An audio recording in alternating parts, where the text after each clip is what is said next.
Welcome to the video tutorials of mechanisms by Moulding. Modern plastic injection machines are true robotic devices and can operate 24/7 without a human intervention. Plastic materials the size of small grain granules are loaded into the hopper, either manually or via a pumping device in regular intervals. These granules flow into the barrel with the combined effect of gravity and the rotation of the screw. The barrel is heated by electrical heating bands. The part of the barrel closest to the mold contains molten plastic.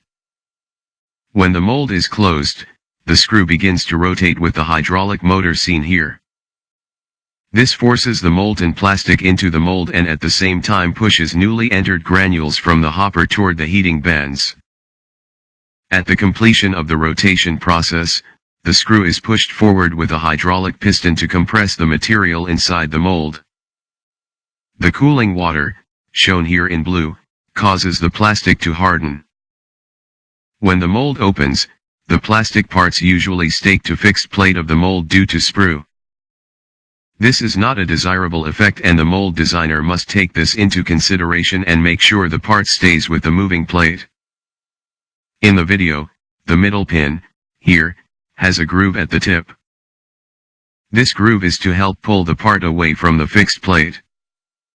While the mold is opening, the shorter push pins push the part and the part is ejected into a part collector.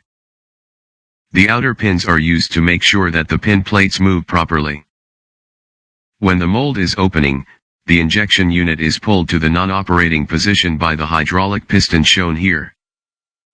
At the same time, the screw is pulled back by the large hydraulic cylinder shown on the injection unit. While the screw is being pulled back, the rotation of the screw pushes the plastic material forward to compensate the space generated by the pulling screw. The rotation of the screw is accomplished by the hydraulic motor. Injection molding leaves telltale marks on the parts produced. These marks are a parting line, sprue, and ejector pin marks. None of these features are desired, but are unavoidable due to the nature of the process. A parting line in mold making is the place where two or more parts of the mold meet. Parting lines occur due to minute inherent gaps between two mating faces of halves of the die. For symmetrical parts this line can be seen on symmetry surface. A sprue is the passage through which liquid material is introduced into a mold. You can find this as a small nub or projection on the molded piece. Push pin marks are usually in circular shape. These marks are produced by push pins during molding process. It is always fun to look at these marks to reverse engineer the design of the mold.